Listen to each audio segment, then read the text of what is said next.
All right, so let's check out the midterm. This one does have all of the initials on it. So if you were curious who did which question, you can check this out. They're all in alphabetical order again, though. So last time it was by first name. This time they're all just alphabetical by last name. First one here says find the derivative of g of x equals 3 arctangent of x. This is pretty good. So we want to split this up into just a 3 times whatever the derivative of arctangent of x is. So arctangent of x is 1 over 1 plus x squared. So when we multiply those together, we should end up with d. So that's very nice. Very nice question. All right, 2, find the average rate of change of f of x equals x squared on the interval from 1 to 3. So whenever we see average rate of change, we want to just use the slope formula because average rate of change is the same as slope. So y2 minus y1 over x2 minus x1. Now over here we've got x2 and should be x1. I mean, it doesn't matter, but it'll be easier if that's x1 and x2. So the bottom's pretty set. It's 3 minus 1. However, the y's, we have to use the equation to get the y values. Remember, y is like f of x. So if I were to plug 1 in, I would find out that y1 is 1, because 1 squared is 1. If I plug the 3 in, I find out that y2 is 3 squared, or 9. So up on top, I've got 9 minus 1. So our average rate of change is going to be 8 divided by 2, and 8 divided by 2 is 4. So there we go. So a good review of that vocab word for average rate of change. All right, for 3, if f of 3 equals 10 and f prime of 3 equals 4, find the inverse derivative at 10. So we're going to use our inverse formula. So since they did the f minus 1 instead of the g, I'm going to stick with that notation. So f minus 1 inverse of 10 is 1 over f prime evaluated at f inverse of 10. So let's see what we got. So we're told that f of 3 equals 10. So that means we want to go backwards. That means that f inverse of 10 minus 1 of 10 equals 3. Because remember, inverse, we're just switching the inputs and the outputs. So this means that f minus 1 prime of 10 is then equal to 1 over f prime at 3. So then this person gave us f prime of 3 was 4. So we get 1 over 4, and that's our answer. So we get 1 over 4. So a nice usage of the inverse formula there. All right, number 4 was the derivative of 4x to the minus 1. So this one's a power rule. So again, we've got minus 1, so we're going to do minus 1 times 4x, and then we're going to subtract 1 from the exponent. So that'll be negative 4 over x squared. That's going to be choice A. So power rule on that one. All right, so number 5, we get our first little icon here. So that's a nice little frustration icon because this one was frustrating. Not many people got this one. So the frustration icon there, that's for the tough questions. So it says, which is ddx of ARC-SIN? So we have to find ddx of ARC-SIN. So we have to kind of treat these all as variables because we don't know what they are. So this is a 6-term product rule, which is very interesting, but that's okay. We can do it because we know how to do the product rule. I'm going to split it up this way at first. So I've got first times the derivative of the second plus the second times the derivative of the first. Now we can see we're still doing some derivatives. I've got 3 terms here and 3 terms here. So that means I need to do the product rule one more time. So again, I'm going to split this up into SI and then N. And here I'm going to split this up into AR and C. So I get ARC. And then I've got the first, so SI, times the derivative of the second, dn dx, plus the second, so that's n, times the derivative of the first, so that's d dx of si. All right, and then I've also got sin, and then the first, so that's ar, times the derivative of the second, so dc dx, plus the second, that'd be c, times the derivative of the first, d dx of ar. All right, so we can see we're almost done. We can see we still have 2 more product rules to do. So we've got S and I, and we've got the A and the N. Or sorry, the R and the N. Is it R and C? R and C. No, it is A and R. So A and R. So we got to do one more product rule. So we've got A, R, C, S, I, D, N, dx plus N. And so this is going to be the first S times the derivative of the second. So di dx plus the second. Remember, this N is still here. So the second is I times ds dx times the derivative of the first. All right, then plus sin. And then we've got the first, so AR, I guess this part's all good, dc dx. So we have the C and then the first, so that's an A, and then dr dx plus C and times the second, so that's r dA dx. All right, so that's what we got. So I've done all the derivatives, so we can see we've got all of our letters out. So we can distribute. Again, that's pretty easy to distribute this. And then we can distribute the SIN. And so we get A R C S I D N dx, which I guess is in alphabetical order, so that would make sense. A C I Q R S D N dx. So standard form, we put those in order. Then we got the next one, so that would be A C N R S D I dx. We're still adding these. Plus, so I've still got the A, still got the C, I got I N R ds dx. Plus, so here I have A I N S R RS dc dx. Plus, here I've got A C INS dr dx. And then plus, no A this time, so C I N R S dA dx. And that gives us E. So again, that's what we got for that one. A lot of people were confused on that one. They read that as arcsine for some reason. Remember, if you're going to do an arcsine, you have to do an arcsine of something. Obviously, we could tell this isn't going to work out because there's nothing that we're taking the arcsine of. So that's not arcsine. That's just ARCSIN. So that's just a jumble of variables. So a cool idea to do a 6-term product rule. You can kind of see that the idea that we do for 2 terms kind of holds no matter how many terms you have. It's just all of the variables and then the derivative of the other one. So we just have the derivative of like the N and then the I, the S, the C, the R, the A. And then in front is just all of the other variables just multiplied together. So it's kind of cool that they chose to do a nice long product rule one. That's pretty good use of the product rule. So that's what we got for 5.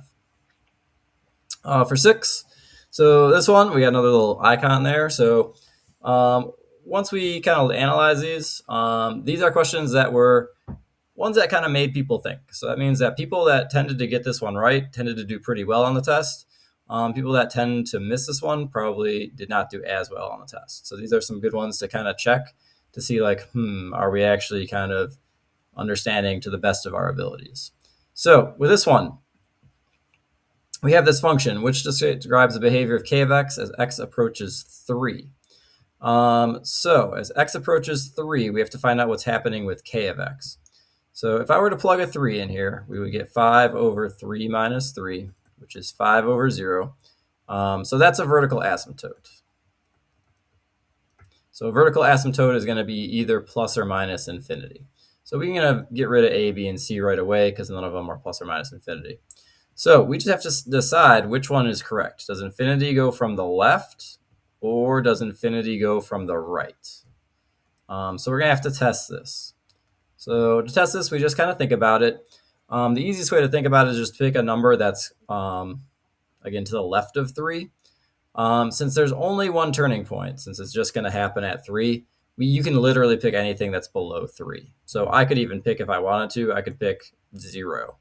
So 5 over 0 minus 3 is 5 over negative 3, and we can see that this is going to be negative. So since this is negative, we want the left to be negative infinity, because it's not going to shoot up. It's not going to become positive. If this is less than 3, you're always going to have a positive divided by a negative. So negative infinity has to go with the right, or sorry, negative infinity has to go with the left, which means the answer has to be E in that case. So again, that was a good one to kind of think about it. When we talked about all of our vertical asymptotes and saying like, okay, well, which direction are you approaching from? Pretty cool idea. So that's a cool way to ask that one. So very nice. For 7, find the limit as x approaches negative 1 of this graph. So if we head to negative 1, since this graph is continuous, it looks like we're right here at 1. So that's our answer. So then we're done. So we just have to find our limit. So a nice little graph. So I like the graph, so I put that on there.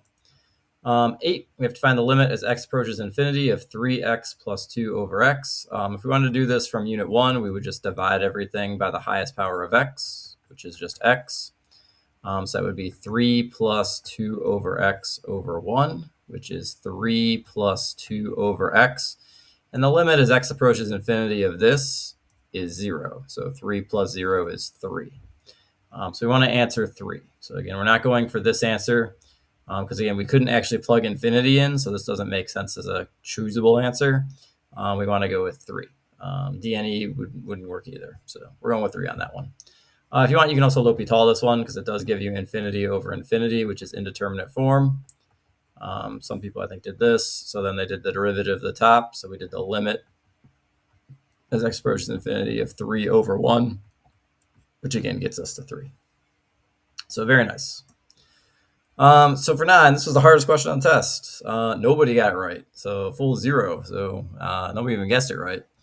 But it's not as tricky as it seems. So we have to find the derivative of cosecant x over cotangent x. So it looks like it might be like a quotient rule because we're dividing.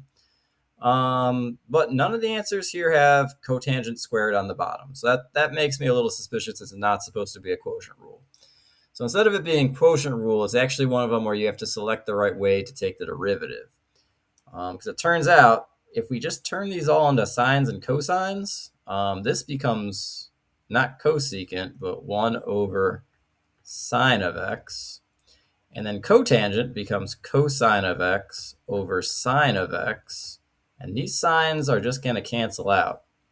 So that leaves us with 1 over cosine of x, which is secant of x. So this question just asks, what is the derivative of secant of x? The derivative of secant tangent. So that's what we got for that one. So kind of cool one. It's actually really short. A lot of people got thrown off by the division and they thought it was supposed to be a quotient rule. You can quotient rule it. You can go ahead and do all the simplifications, but this one's really cool because you can just go ahead and cancel those two things out, and it's pretty quick. So even though that one was a tough one, it's a good instructive one to kind of check out and see, hey, wait, maybe if we step back, if we don't kind of go into the box of I see division, I'd have to do quotient rule every time. If we think about it, it becomes a little bit easier. All right, question 10 was a good one that made us think. So we're doing sine of r times cosine of r, and we even have f of r, so that tells us that r is the right variable here. So we're doing a nice little product rule. So we have first times the derivative of the second. Derivative of cosine is negative sine, plus the second, cosine of r, times the derivative of the first. Derivative of sine is cosine. So this is going to be cosine squared of r, because we got two cosines, and then minus sine squared of r. And that's going to be choice D. So cosine squared r minus sine squared r. So that's what we got for that one. Again, another really cool one. There's a lot of cool questions. You guys came up with a lot of good ones. I like that one too. So that's a good product rule. All right, number 11. Everyone got number 11 right. So that was really good. So if that was your goal as a question writer, congratulations, 100%. So this is testing our continuity rules. So our 3 continuity rules are that the limit is equal to the function value and that the limit exists and the function value exists. So we want to pick D. So we did a great job with that. So that was very nice. For 12, we need to find f prime of 3 if f of x is L of x times P of x. So we can see here that this is going to be a product rule. So we're going to do first times the derivative of the second plus the second times the derivative of the first. All right, now we just have to grab everything from the table. So L of x is 5, P prime of x is 3, P of x is negative 2, L prime of x is 10. So 15 minus 20 is negative 5. So again, I picked that one because there weren't too many table choices that were kind of like this. So that was a good choice. So that's what we got for 12. For 13, so we have to find, so we have negative 1 is less than or equal to sine of 1 over x, which is less than or equal to 1. So it looks like that's kind of the start of our squeeze theorem that we did. We did that squeeze theorem proof when we had all the sines and the cosines. But we have to find out the values of x. So not the value of the limit. So the value of the limit is going to be, should be like 0, I think, right? No, because we have to kind of see where they both go. Either way, we're finding out what x is. And it turns out x, sine is continuous here. So this is the issue, is that sine of x is continuous. So that means that sine of 1 over x is continuous except when the bottom is equal to 0. So we're going to go with D. So this is actually true because sine is always between negative 1 and 1. So this is always going to be true. Because again, the lowest sine can ever get is negative 1. The highest sine can ever get is 1. So we're going to have to go with D on this one because we're just finding the values for x. So it's kind of like we're finding the domain of this question. So domain is like all real numbers except 0. So kind of cool because that deals with our discontinuities. So that's kind of where this would fit. And that, again, we've got that asymptote here at x equals 0. So that was the idea for 13. All right, for 14, we have to find f 37th derivative when our function is sine of 2x. So if we do the first derivative, so we start with sine of 2x. So f prime is going to equal derivative of sine is cosine of 2x, and then we're going to multiply by 2. Second derivative is negative sine of 2x, and then chain rule, we have to do another 2. And then f to the third is going to, or the third derivative of f is negative cosine of 2x, and then we've got another 2. And we can start to see, okay, this is 2 to the third. This is 2 squared. This is 2 to the first. So f of 4 is going to be, so from negative cosine, we're going to get back to sine. Sine of 2x, and then times 2 to the fourth. So dot, dot, dot, dot. To get to the 37th, we know we're going to have this 2 to the 37. So 2 to the 37. So that's going to get rid of these ones. Then we just have to find out where we're at. So we could use our trick. So remember, it's a 4 cycle. So 4 goes into 37 9 times with a remainder of 1. So that means we take 1 derivative. So if I take 1 derivative, that gets me to cosine. So I'm going to go with B. You could also count it through. You could cycle it through. That's also possible. That's what we got for 14. All right, 15, we've got f of x equals 5x plus 2 to the third power. What is f prime of x? So since these are all multiplied out, it's not an obvious choice to just go ahead and use the general power rule, which you could. It's also possible to just like multiply this through. You could distribute first. That might make the derivative actually easier because then it would just be a bunch of power rules. Irregardless, we can get rid of this one because again, we know we have a 3, so it's going to drop down to a 2. I think I'm going to go to the general power rule because that was kind of the intent for this question. So 3 times 5x plus 2 times another 5. Again, derivative of 5x plus 2 is 5. This is a squared because 3 minus 2 is 1. So this is going to be 15 times 5x plus 2 squared. So to simplify this, I got to multiply this out. But it's just a squared binomial, so that's not bad. We squared the first one, 25x squared.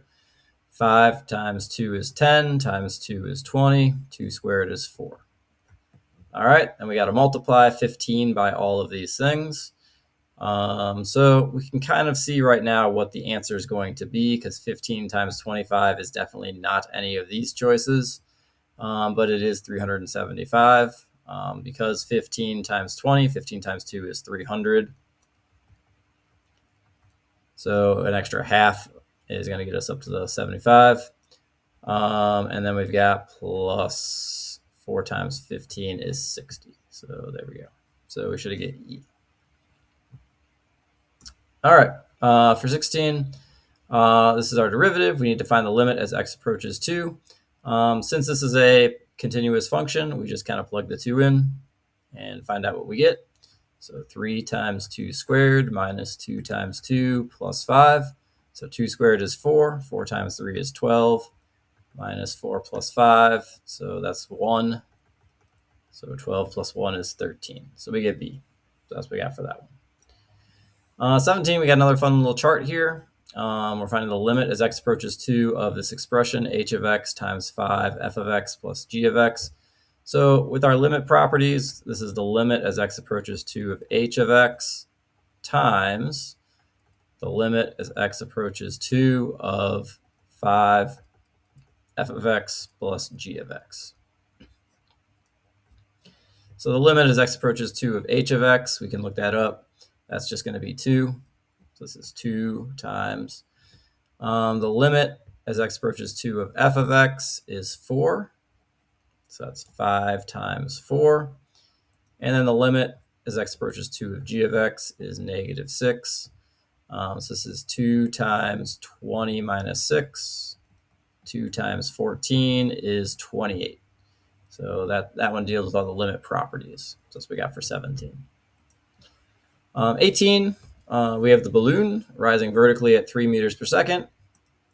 So if we draw this out, we can see we've got our balloon rising at 3 meters per second. I'm trying to draw my right triangle a little bit better.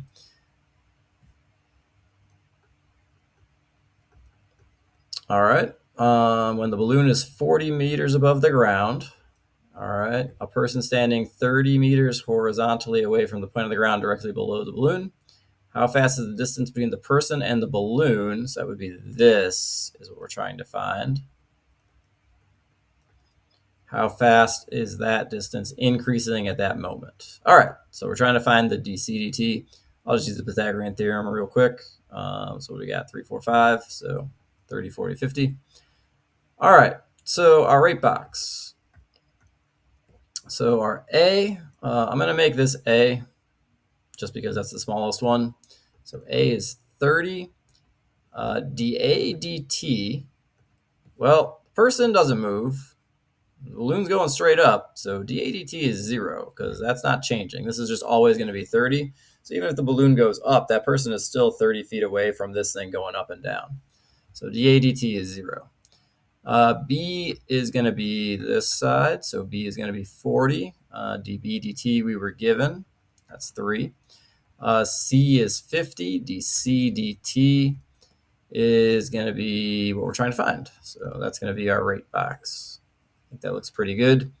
And most people picked up that we're doing the Pythagorean theorem as our equation. So a squared plus b squared equals c squared. If we take the derivative, we got 2a dA dt plus 2b dB dt equals 2c dC dt.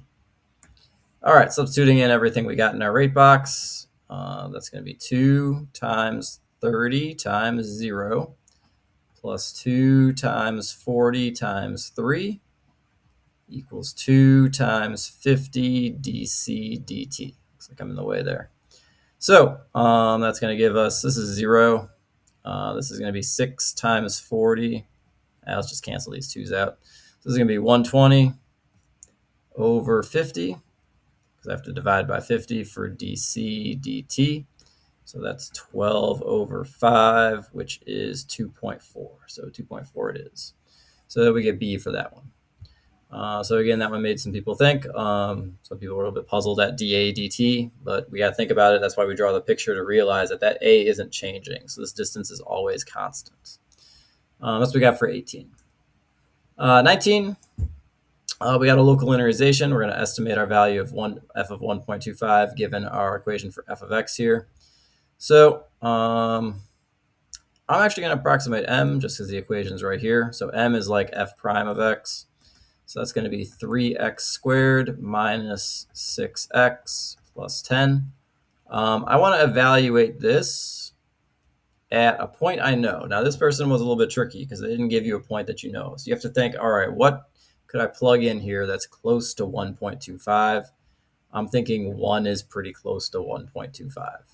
So 3 times 1 minus 6 times 1 plus 10. So that's 3 minus 6 plus 10. So that's 3 and 10 is 13. So that's 7. So we get 7 for our slope. So m is going to be 7, or f of x is 7. All right, so we got to plug this in. So if we use our equation, y minus y1 equals mx minus x1. Y minus, we don't have y. We don't have y1. We got 7, so that's cool. 1.25 minus 1. We need to get y1, so we need to plug in our value here. So since I picked 1, I need to plug 1 into the equation. I need to find f of 1. So that's going to be 1 cubed minus 3 times 1 squared plus 10 times 1 minus 8. So 1 minus 3 plus 10 minus 8.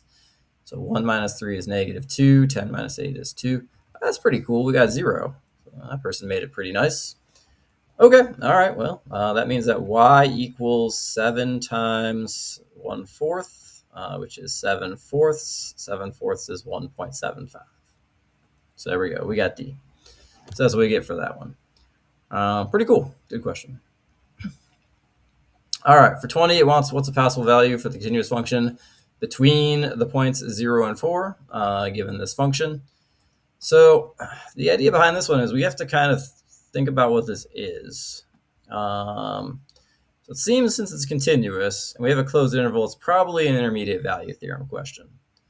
So with the intermediate value theorem, that means that we need to go and find our 2 points. So if I plug in 0, make a little XY table here. If I plug in 0, that's going to give me 12. So that's just the y-intercept. If I plug in 4, so that's 4 squared minus 5 times 4 plus 12. So 16 minus 20 plus 12. So that's negative 20. 16 and 12 is 28. So that's 8. All right, so I can see I'm going from 12 to 8. Now, this says strictly between. So this person did say between. So that means not including. It has to be between. So we have to pick something that's between 12 and 8. But the problem is nothing is between 12 and 8 on those answer choices. So something must be going on here. Something strange must be happening. That must mean either we're going below 8 and then back up to 8, or we're going from 12 or going up past 12 and then back down to 8. So we actually have to get a couple more points on this one. Or you can just know kind of what the graph is supposed to look like and then just kind of go from there. But I'm going to grab a couple more points. So I'm going to try plugging in 1. So let me see what happens when I plug in 1. So f of 1 is going to be 1 squared minus 5 times 1 plus 12. So that's going to be 8. Okay. This kind of tells me that the answer should probably be 8, because I have a value that's between. I'm curious to know what happens at f of 2, though.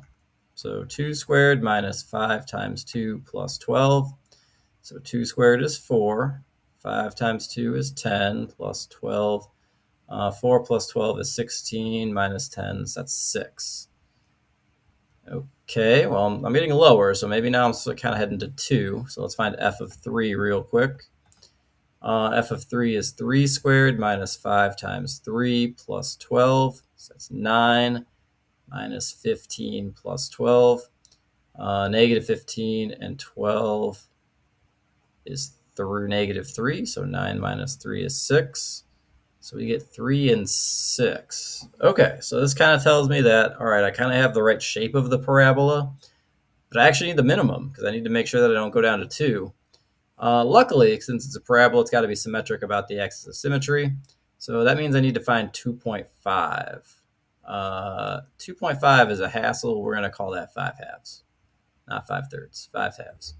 So f of 5 halves is 5 halves squared minus 5 times 5 halves plus 12. Well, we'll leave it as 12 for now. So 5 halves squared is 25 fourths minus, this is going to be 25 halves, so that's 50 fourths, plus 12 is 48 fourths. So those almost cancel out. I just have to go back 2. So I'm going to get 23 fourths.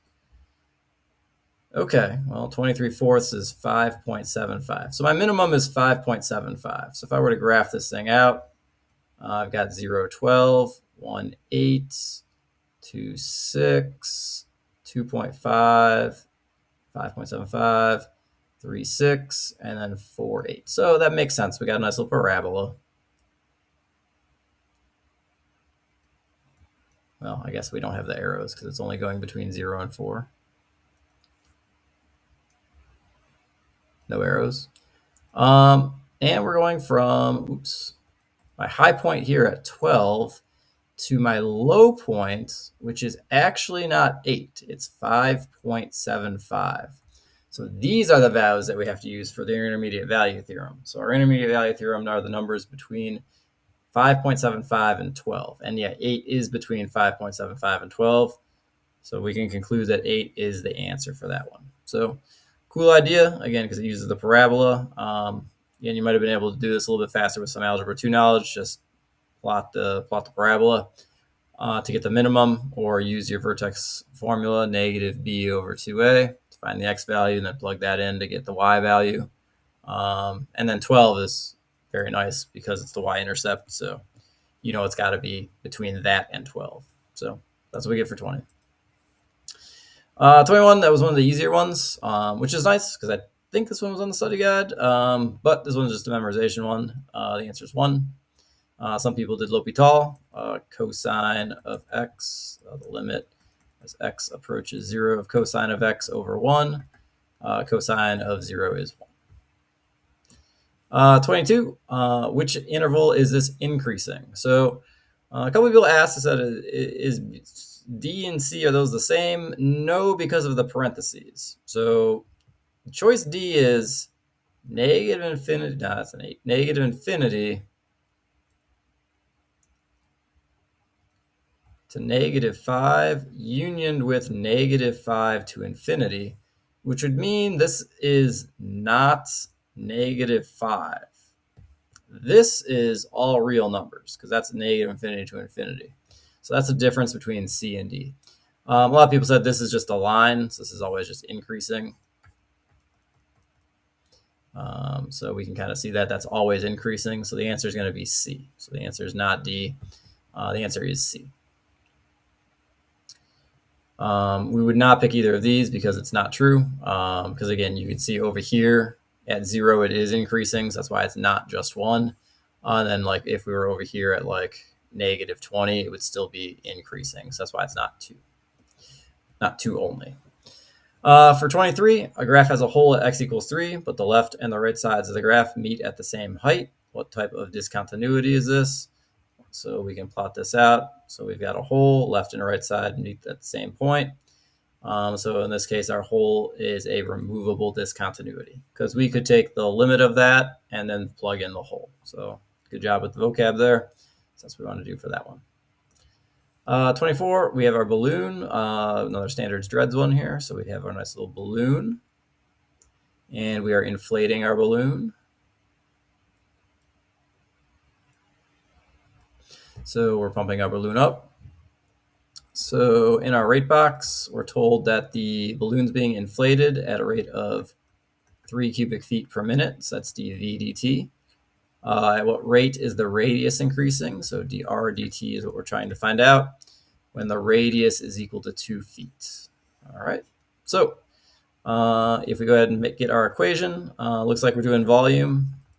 So volume of a sphere is 4/3 pi r cubed. We can take our derivative. So dv dt is going to be 4/3 pi 3r squared dr dt. When we substitute and solve, dv dt is 3. These 3's cancel out. So we got 4 pi, r is 2, squared dr dt. So 3 equals 16 pi dr dt. Divide both sides by 16 pi, and we're left with choice B. So choice B is 3 divided by 16 pi. So pretty normal dreads question. We did a lot of practice with those in class, so that was a good choice to pick one that was similar to stuff we did in class. So nice job. All right, 25. Find the limit as x approaches 0 of cosine of x over x. So this person was trying to trick everybody. Instead of doing sine of x over x is 1, we're trying to find cosine x over x. So if we try plugging this in, cosine of x is 1, x is just 0, and we get our form of a number over 0. Number over 0 is a vertical asymptote. Vertical asymptotes do not have a limit, so that limit does not exist. So we would pick DNE in this case. So as we get for 25. 26, a little bit frustrating too. We have our hyperbola, xy equals 24. We have our certain instance. Which of the following is true about this instant? So this is kind of like an early dreads question. So we've got our equation already given to us. So we're going to go ahead and just jump to the derivative. So the derivative of this is a product rule. So x dy dt plus y dx dt is equal to, and derivative of 24 is 0. So when we substitute and solve, we don't know x. We have to plug this in to get x. So x equals 4, because 4 times 6 is 24. dy dt is 8. Y is 6. Dx dt is what we're trying to find out. That equals 0. 8 times 4 is 32. Plus 6 dx dt equals 0. Minus 32 both sides. 6 dx dt equals negative 32. Divide both sides by 6 to get dx dt equals negative 32 sixths. That doesn't come out nice, so it's got to be... Right, I flipped that. Oh, that one is flipped. That's why we missed that one. All right, well, good news is this one was extra credit, so it didn't matter too much. We do want negative 32 sixths. That should have been 16 over 3. Okay, that's fine. Again, like I said, typos happen. That's what we got for that one, so that's what we wanted to pick. Okay, cool. Well, that's it for 26. Now I see why. That makes a lot of sense. All right, 27, also a little frustrating. That's because this person said we have to find the average velocity of the particle at t equals 3. So to find the average velocity, we're using y2 minus y1 over x2 minus x1, but we don't have any of those values because we weren't given any bounds. So we can't find the average velocity. So this is one that cannot be determined. A lot of people picked 30 in this case. 30 is the instantaneous rate of change. So that would not be the average velocity, it would be the instantaneous velocity. Because again, we're seeing this value at, so at means we want to do an instantaneous, not an average velocity. So that doesn't quite work out. So on this one, this cannot be determined. So that's our answer choice for 27. 28. 28 was pretty easy for most people. I think this one was on the review guide as well. There are a lot of ways to do this one. We can split it up, then plug in 2 plus 2 equals 4. So there we go. Some people did L'Hopital, so they got 0 over 0. Then take the derivatives of the derivative of x squared minus 4 over the derivative of x minus 2, so 2x over 1. And then if we plug 2 in, 2 times 2 is 4. So again, that's if you did L'Hopital or if you did it with algebraic properties. So for 29, we got another limit. So we had a table limit here. So if we look at our table, it looks like these ones are headed towards maybe 3.7. 3.68, I think, is the answer that we want to pick since they're both headed towards 3.68. So we could say that they're both headed towards 3.68. We don't pick that one. So we got A, 3.68. So that's what we got for that one. The limits agree, so they're both going the same place. All right, that brings us to the last one. Last one also got the frustrating mark. So not many people wanted to do the decryption, and this is kind of cool. Is the way that this person actually wrote the question, we don't really need to do the decryption if we just kind of think about it. So what do we have in the problem? We have km per second to the fourth. What are our answers? Well, they're all km per second to some power. Well, what did we do? Well, when we had this section, we know that if I take a derivative, I'm going to increase the bottom power by 1. So it's got to be a question where we're just taking some derivatives and then finding out what the bottom is going to be based on the question and the answer choices.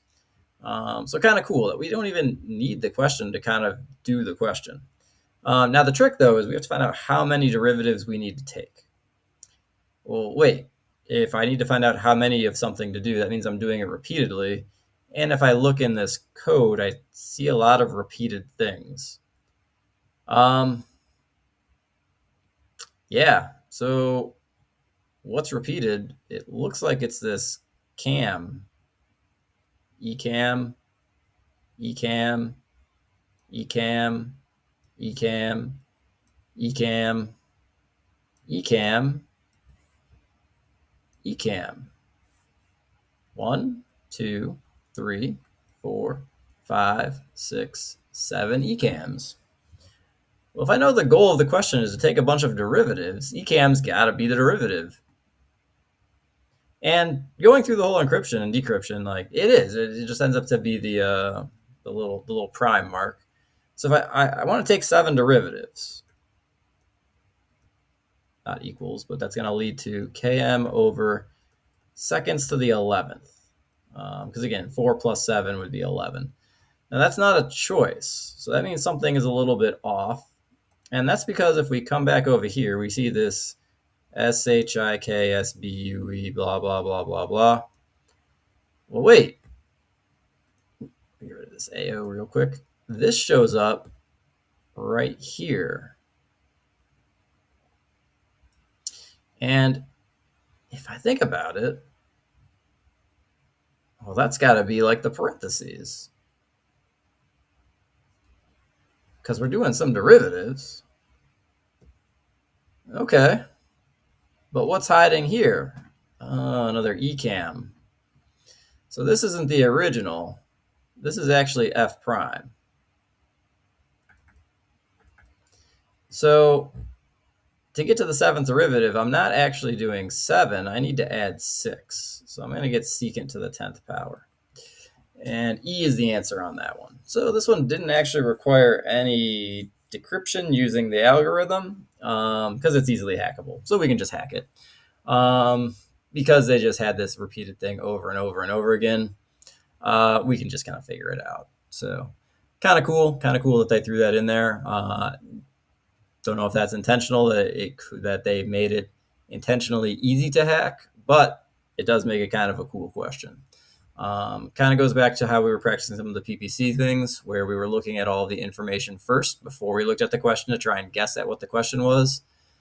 So even though this one was one of the more frustrating ones, it does kind of go with some of the stuff that we were practicing, because that's some of the skills that we want to have. We want to be able to guess at what they could ask us in addition to answering what they are asking us. So that's it. So on the test, all these ones with the frustration marks, those were all just extra credit. So tests ended up being out of 25 instead of 30. So if you felt those ones that were frustrating were unfair, or you just didn't like them, which I guess one of them did turn out to be unfair, because this one, the fraction was flipped. Those were just extra credit. So don't worry too much about that. Overall, I did pretty well with that. Hope you had fun. Have a great winter break.